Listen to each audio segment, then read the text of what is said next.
Hey guys, welcome to Homesteading Through Our Eyes. Today I'm out in the garden and I'm going to talk to you about DIY trellises.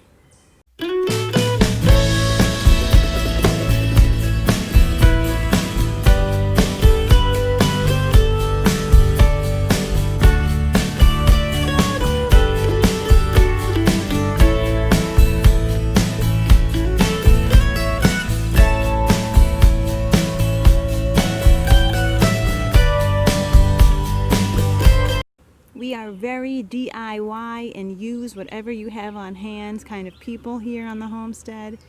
So let me show you about 5 or 6 different ways we trellis things by using just things we have laying around. Here we have just some sticks that we screwed together and they support each other. We pounded them into the ground a little bit first. And this one I have Jacoby little pumpkins growing on the bottom. As these guys get a little bit bigger, I will start tying them up and let them creep and tie, and should work out good. Everybody's got these guys at home. These tomato trellises, tomato cages that are just too small for tomatoes, but you know what they work great for? Really big pepper plants. Like I have here, a nice banana pepper plant.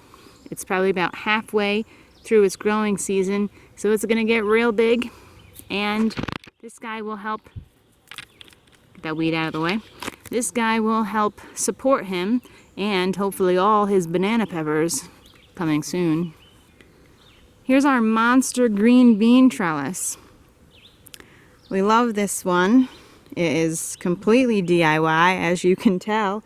A bunch of different things that we had picked up on the side of the road for free, maybe picked up at some garage sales here and there, and we kind of just pieced it all together. These guys got slammed into the ground a little bit, as much as we could, and then it all kind of gets held together with these other pieces on the top. Kind of broke last year, so we had to throw a board in. Hey, you know what? The green beans don't care. They're going to grow up at great. To get them started on the bottom, we did put a 2-foot section of 1-inch chicken wire, and you can see they just grab right on, take off. Once they get past the chicken wire, they'll start winding around this area here.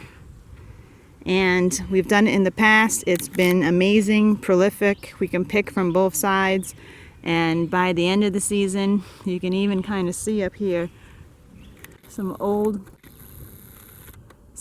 green bean vines I never pulled down.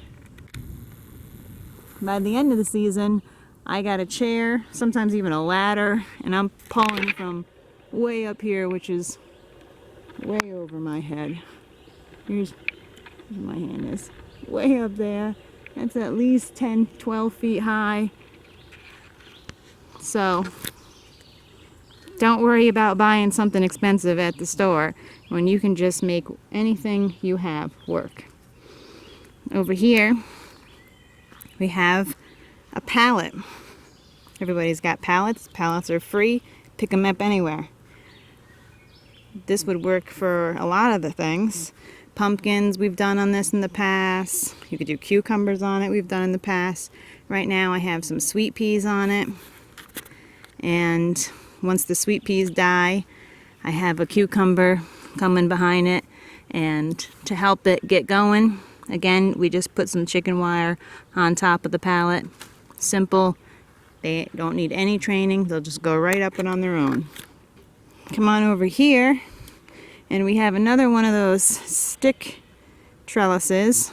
This one is much larger, much more stable, and last year we did tomatoes on this, which was fine. All we did was just tie strings around the tomato plant and the stick as it grew, and it worked great. And this year, because we're doing crop rotation, right? Everybody does that. We're doing cucumbers. And to help the cucumbers along, because they don't necessarily like being tied too much, that we found last year, we did add some chicken wire. So chicken wire goes up. He even has it connected to the first row here and goes back down. This side doesn't have the chicken wire. We haven't got to that yet, but we will. or we won't, and we'll figure out something else too. So, as you can see, these guys are doing great. Happy to say that we have some small cucumbers ready for picking soon. All right, let's check out some other trellises we have going around the garden.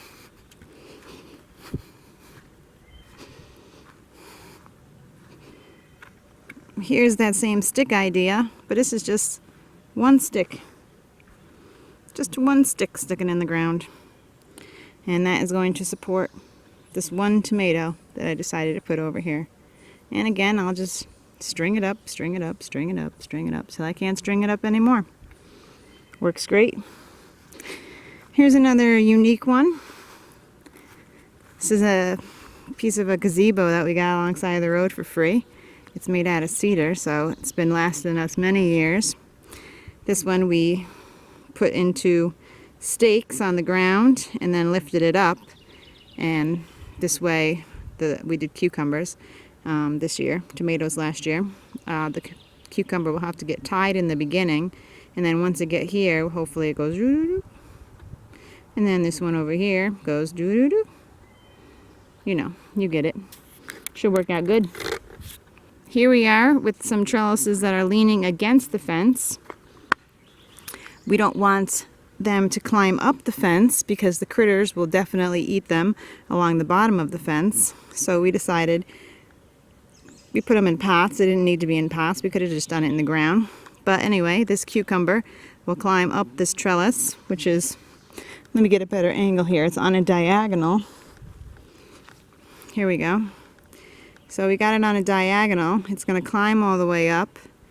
Once it reaches here, instead of that being the end of the trellis, we can then train it to go on either side of the fence on the top. And that should keep the critters from being able to eat it and give it a ton more space to grow. So there's some ideas for some do-it-yourself trellises. Hope you are inspired by them, and don't worry about wasting your money on store-bought trellises. Their plants don't care, and I think my trellises look good. What do you think? Thanks for watching. Peace.